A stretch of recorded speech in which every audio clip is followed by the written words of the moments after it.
I believe the most important thing in life, and for hoopers overall, is just to be limitless, to not have any limits or boundaries put on you, especially when it comes to your imagination and your dreams. And I believe that fear is like the biggest limit that we have all had placed on us. And so today I'm going to help you break down and really realize how fear plays a role into your life and your game, and how you can overcome it and counter what fear does to you. So first off, I think for you to really to be limitless and start to overcome fear, you first have to not run from it. Usually there's fear here and we're running away from it. So, as a dog here, we're scared of, we're gonna run away from it. We see a bear in the woods, we're gonna run away from it. But the to really attack fear and overcome it, you can't just run away from it. You have to lean into it, because fear is not something you're just gonna pray away and just gonna go away, or you just close your eyes and sit there long enough, it's just gonna disappear and just walk away from it. No, you have to actually run into it, be the crazy person that's willing to just run into it and go crazy at it to overcome it. And the reason why you can't run away from it and have to lean into it is because you can't become great without overcoming it. Think about all the great players that we all have in the GOAT discussion. So, Jordan, his first 7 years, he wasn't the GOAT. He wasn't as beloved as he was at first, because he had to overcome that challenge of, is Jordan really that great? He can't even get over this hurdle? Like, what is he? He's not Jordan. He's not Air Jordan. He's just another good athletic hooper. But once he finally overcame that hurdle and finally beat the Pistons and overcame that challenge, he became great. Man, LeBron was slaughtered the first few years. When you're talking about what players were being crucified, he King James with the chosen one. What? That's not LeBron James. He was being crucified for the longest before he finally got over the hurdle. Even when he finally got to the second time he got to the finals, he played the Mavericks. That was still bad for him. That probably put him down even worse, because now he's 0-2 in the finals. Oh, he enjoying the heat, did all this talking, not 3, not 4, not 5, not 6, not 7, but he still can't win. LeBron, he's fake. He's a phony. But then he finally overcame it, and now, okay, maybe he is about something. He finally won. So for you, you can't become great, and become that next tier, that next level of who you plan to be, by not overcoming it, if you really want to become who you say you are. And I think that sometimes that we don't recognize that the greats that we all love and admire, we just feel like they're just wild, they're just Superman. They just go into whatever battle feeling untouchable, and they have no fear. But no, it's the fact that they are bold and act in spite of the fear. It's what makes them so great. It's not the fact that they go into these battles and go into these performances with no fear. It's the fact that they're bold and act in spite of the fear that they do have. Kobe and Jordan always talked about how, before games you have a little anxiousness, little nervousness, which is kind of just normal, because you want to perform well, and the energy of the everything going around and going on that just feeds into you makes you a little nervous to an extent. But once the game got started and the flow started moving, all that fear and all those nervous, anxious stuff was gone, and they conquered that fear to an extent, because this is nothing new to me. I've taken this shot 1,000 times. I've trained to do these moves thousands of times. But their preparation before is what eliminated some of that fear moving forward to the games. So it's not that the fact that they are just limitless and just crazy fearless in this moment. It's because they train to remove the fear to where now I can be bold. Now I can be courageous and move forward.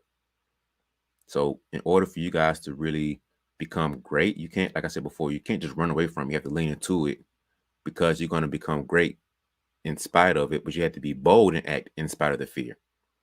And so I want you guys to really think about how you can use fear as a tool when you're going to these situations. So think about it like this, right? When you're laying that night, right? You're in bed at night, and you just hear some crazy sound that wakes up in the morning. Instantly, boom, you're in fight or flight mode. You're just anxious, and you just like, man, what happened? What's going on? Your brain is wide awake now, and you're just ready for whatever happened. Like, that's when you get night vision, and you can hear every little sound now, because you're just so wide awake and so wired now. That fight or flight mode kicked in, and now mentally you're just alert and awake. Now think about it in a basketball sense when you have a level of fear or a level of attention that causes you to be on high alert. Mentally, that's a great place to be in because now you're seeing everything. Now you can redirect a little bit better. So you want to keep that fear that puts you in that place as a tool now because it's not necessarily fear, it's just you being a level of caution. So if you're in the game, you see players dribbling up and down the court and it's kind of just relaxing, just chilling. It's when the ball gets stole the most because not as aware and alert as they should be. When a player is a little more locked in, the reaction timing is a lot better because they see the defender coming out, they can react and make the move that they need to. So use that fear as a tool to keep you alert now when you're in flight or flight mode.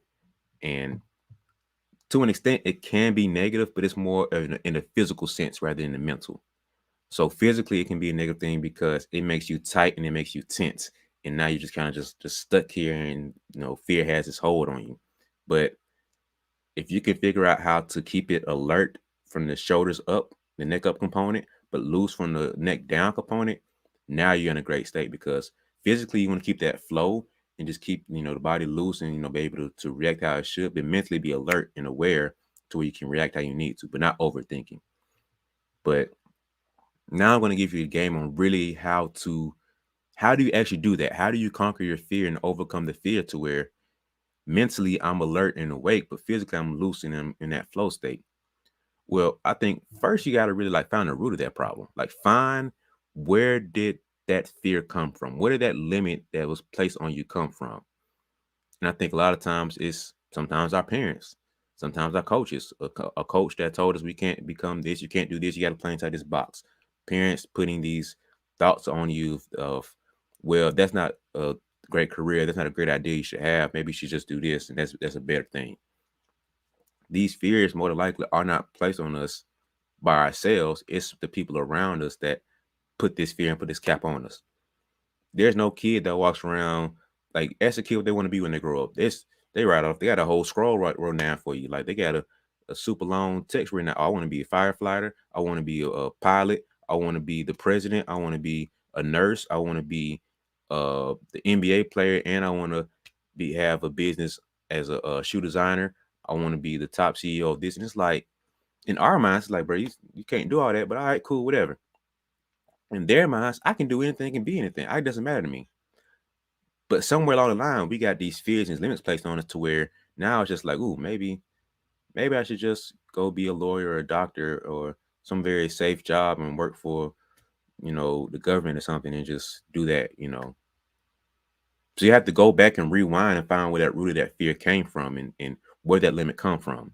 Now, once you found that fear and the root of it, next I want you to challenge that fear. Challenge the thought and think about what is that fear? First off, is it really true? Can I not do this? Can I not overcome it? More than likely, you can overcome it and you can do things that you told you can't do. But I also want you to think about it like this. What is the worst case scenario that happens if I were to fail, if this thing does not work out? We're so fearful of messing up in games. We're so fearful of if we lose. We're so fearful of things not happening the way we want it to. But what is the worst case scenario in case it doesn't happen? More than likely, that worst case scenario isn't as bad as we thought it would be. It's not that bad, truly. And so you have to really challenge that thought and even put logic behind it. Not even talking about going crazy and just being so wishful and so optimistic. Like really put some logic behind it. What is the worst case scenario that could happen? And if you want to go crazy, let your imagination roam and think about the worst case scenario that can happen, then cool, do that too. But more than likely, that's not going to happen either. So challenge the thought and really think about, is it true? And what's the worst case scenario that can happen? So once you get past that challenging the thought, now I want you to like resist it and put up a fight against it and be able to counter it. So now we're going to tap into, like I said earlier, the physical and the mental component of it. So you kind of did the mental challenge of, challenging the thought and finding out you did the more logical sense of it. But now I want you to attack it physically and be able to counter it and resist it. So like I said before, from the neck up component, it's great to have that flight or flight inertia. From the neck down, the shoulders down, you have to be relaxed and released. And so I want you to guys be able to breathe and release the tensity that you're having to you. So remember when I first started doing yoga a couple of years ago, and the instructor on there would say, we hit a certain pose, and it's like, hey, be aware of your body right now. Be aware of what's going on right now. There's a place in your body where you're very tense at right now, and I want you to focus on it and just control your breathing. Be aware of your breath. More than likely, the hips and the jaw were the tense areas that we were supposed to feel the tensity at. So she wanted us to breathe and relax into those positions. The reason being is, what I found out years later, is that the brain feels unsafe and uncomfortable in these positions. So it's going to keep tense and say, hey, let's stay right here because I don't feel comfortable. But by you controlling your breath and saying, hey, the breath is speaking right now, my lungs are speaking right now to the brain and saying, hey, we're good. We can relax right here. So now the brain says, okay, muscles and all the other things, let's relax and be cool right here. So now we can get into positions a little bit more comfortable, a little bit more smoothly. And now the body's calm and relaxed, the mind's calm and relaxed. Now we're overcoming these difficult angles that we were put in, difficult position that we were put in. So now think about it on a basketball sense, to where you're under controlling your breathing now, to where you might keep the alertness here, but physically you're calmer now, because you want to be so tight and tense, like I said before, to where you just fumbling the ball, you can't even play your game now. It's just you're all over the place. Keep them mentally alert, but physically loose and safe and relaxed. You do that by controlling your breathing, controlling your breath, slowing it down. So now the brain says, hey, we're comfortable, we're safe, we're good. Body, do your thing. So that's how you can resist it and counter it. But now, to go one step deeper into the mental game, is finding solutions for it. So I want you to think about the bright side and be more optimistic now about figuring out the solutions, and thinking about, how can we actually figure this problem out now? How can we overcome the fear? What are we doing now that we weren't doing before, that we can overcome this situation, the challenge now? Now you have to figure out, once you figure out the root, you challenge it, you've calmed your body down now. Now you can really think and analyze about how we can find a solution to overcome the issue and overcome the challenge now. LeBron's getting smashed. Okay, all right, look, this area around me, this environment around me is not helping me overcome the challenge. I have to go somewhere else where I've seen the recipe being done. They cooked this cake the right way before. And I got my homeboy over there. He put me on game about it. All right, cool. I'm going to go over here to Miami, figure out how to become a champion, and I'm going to find some solutions. I have to figure something out. I have to figure out some type of way to become a champion and overcome this thing. Because right now, this ain't it. This is not it right now for me. So he ended up finding solutions out, and now he had to figure out one step deep. He thought, oh, just come to Miami, we're gonna win. No, I have to do some internal work now to overcome this fear and overcome this challenge, because now I've mentally unlocked certain things to where, okay, this is a fear and this is an issue that I had. Now I can overcome it internally. Now I have to create people around me. Boom, I took off. Now I'm bold. I'm even more bold. I'm even more courageous. I'm even more of a champion, because now I can produce and become the player that I always knew I could be. So now I've eliminated some of this fear. So I hope this helped you out, guys. So first you have to find the root. Find it and really figure out where that limit and where that fear came from. Next you have to challenge the thought. Where did the thought come from? How true is it? And what's the worst case scenario? Next, I want you to calm your breath down, resist it and counter it. Calm your breath, calm your body, to calm your mind. After that, you're in a better state to think it through and find solutions to where now you can overcome the fear, overcome the challenges, and now you can become a bolder and limitless player, human being. So that's it. I hope that helps you out. If so, like it, subscribe to the channel, share it with somebody, and see you next episode or next video. Appreciate it.